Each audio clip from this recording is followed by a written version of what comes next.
umuhanzi w'icyamamare ukomoka muri Tanzania uzwi ku ijwi rye rishamaje ndetse riryohera amatwi ya benshi, akaba n'umuririmbyi w'umuziki wa Bongo Flava. Amazina yiswe n'ababyeyi ni Zuhara Othman Sudi, mu buhanzi azi ku izina rya Zuchu. Yavutse tariki 22 Ugushyingo mu mwaka w'1993, avukira mu kirwa cya Zanzibar mu gihugu cya Tanzania. Kuri ubu afite imyaka 32. Zuchu azwi cyane ko ari umwe mu bahanzi b'igitsina gore bafite ibigwi bihambaye mu muziki hano muri Afurika y'Iburasirazuba. Nkifurije ishya n'ihirwe inshuti wowe wafashe umwanya wawe ukaba uri kumva ikiganiro kuri channel ya Mr Sammy Humble Boy. Nkwibutse gukanda subscribe na like kugira ngo ubonere kugira ibiganiro bitandukanye nzajya nyuza kuri iyi channel, ndetse unasangiza abandi dukomeze gushyigikirana. Ngo haye ikaze. Reka nze nkubwire muri amwe mu mateka y'ubuzima bw'umuhanzi Zuchu. Uyu Zuchu akomoka mu muryango ufite amateka mu muziki. Mama we umubyara Khadija Kopa ni umunyamuziki w'icyamamare mu muziki wa Tanzania uzwi nka Tarabu. Na se Othman Sudi yari umwanditsi w'indirimbo ndetse yanakoze muri bande yari izwi cyane yitwaga Toti Band, aho ni mu gihugu cya Tanzania. Wakwibaza uti Zuchu impano yo kuririmba yaje ite? Zuchu yatangiye kuririmba ubwo yari akiri muto, ndetse inganzo y'umuziki yayikomoye ku babyeyi be. Kuba yaravukiye akanakurira mu muryango w'abanyamuziki, yaje kugira inzozi zo kujya mu muziki ageze ikirenge mu cy'ababyeyi be. Yatangiye kuririmba akiri muto, nyuma yaje gukorana indirimbo na mama we Khadija Kopa bayita Mauzauza. Yakuze nk'abandi bana bisanzwe akurira Zanzibar, ndetse ni naho yize amashuri ye. Gusa nk'umuntu wibonaga mu muziki w'ejo hazaza, yaje kujya mu gihugu cy'Ubuhinde kwiga amasomo ajyanye na business. Noneho reka tuze kureba ngo Zuchu yatangiye umuziki nyirizina ryari. Zuchu yagaragaye bwa mbere muri industry y'umuziki ahagana mu mwaka wa 2015, nyuma y'uko yari yitabiriye amarushanwa ya Tekno Take the Stage yabereye mu gihugu cya Nigeria. Nubwo atigeze atsinda ayo marushanwa, Zuchu ntiyigeze acika intege ngo areke inzozi ze zo gukora umuziki. Guhera ubwo yaje kujya aririmba indirimbo z'abandi bahanzi bo muri label ya Wasafi, cyane cyane akarimba indirimbo z'umuhanzi Mbosso. Yaje kugira amahirwe yo guhura na Diamond Platnumz, ari nawe watangije inzu ireberera abahanzi yitwa Wasafi. Byarangiye Zuchu akoreshejwe imyitozo birangira yinjiriye iyo nzu. Nyuma kwakirwa byuzuye muri label ya Wasafi, yamazemo imyaka 4 agitegura neza inganzo ye, yandika indirimbo nyinshi kuko yakiriwe byuzuye mu mwaka wa 2020. Nyuma yaho nibwo yaje gushyira indirimbo ze hanze, ndetse ahita akundwa cyane. Ikindi nibwo yasohoye album ye ya mbere.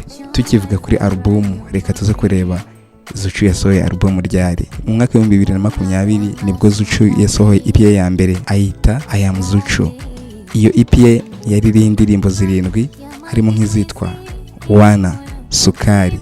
Izi ndirimbo zaramamaye cyane. Izindi ndirimbo nka Nani, Hallelujah nazo zari mu zigize EP ye ya mbere. Iyo album ye yaramamaye cyane. Zuchu akomeza gusohora indirimbo nshya anafatanya n'abandi bahanzi bamamaye nka Diamond Platnumz ufite izina rikomeye hano muri Afurika no hanze yayo.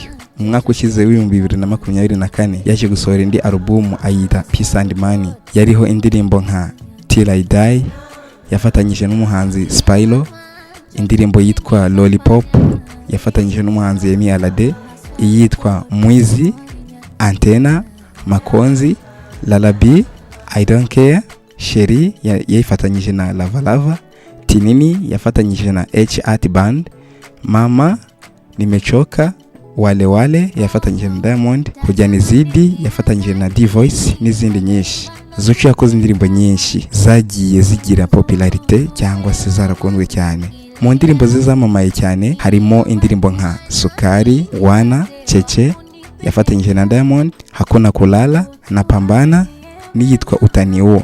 Nk'umuhanzi wari utangiye gukundwa, reka tuze kuvuga ku bihembo yatsindiye. Zuchu yatsindiye ibihembo bitandukanye biturutse ku mpano ye mu muziki. Muri byo twavuga nk'igihembo cya Silver Plaque yahawe na YouTube kubwo kuba yaragize abasubscribers 100,000 mu cyumweru kimwe.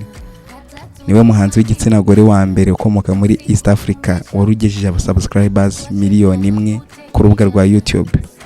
Mu mwaka wa 2020 yatsindiye igihembo cya Emerging Artist cyangwa umuhanzi ukizamuka cyatanzwe na Afrima. Mu mwaka wa 2023 yanakiriye ibihembo bigera kuri 5 bihabwa abahanzi mu muziki wa Tanzania. Zucu ni umwe mu bahanzi b'igitsina gore bafite abafana benshi kuri YouTube hano muri Afurika. Mu mwaka wa 2022 niwe wari uyoboye abandi bahanzi mu kugira abamukurikira benshi muri Afurika yo munsi y'ubutayu bwa Sahara. Aho ndavuga ku bahanzi b'igitsina gore. Si ibyo gusa kuko yagize views zirenga miliyoni 500,000 ku rubuga rwa YouTube, akaba wa mbere muri East Africa, wa gatanu ku mugabane wa Afurika wari ugeze kuri urwo rwego. Kuri ubu Zucu afite abamukurikira barenga miliyoni 3,80,000 kuri YouTube. Reka none tuze kugaruka ku buzima bwe bwite. Mu mwaka wa 2022 Zucu yemeje byeruye ko akundanye n'umuhanzi ukomeye muri Tanzania Diamond Platnumz, akaba ari no mu bakomeye kuri uyu mugabane wa Afurika. Amakuru y'urukundo hagati y'aba bombi yashishikaje benshi mu bafana babo ndetse n'ibitangazamakuru bitandukanye. Kugeza ubu baracyakundanye bikomeye.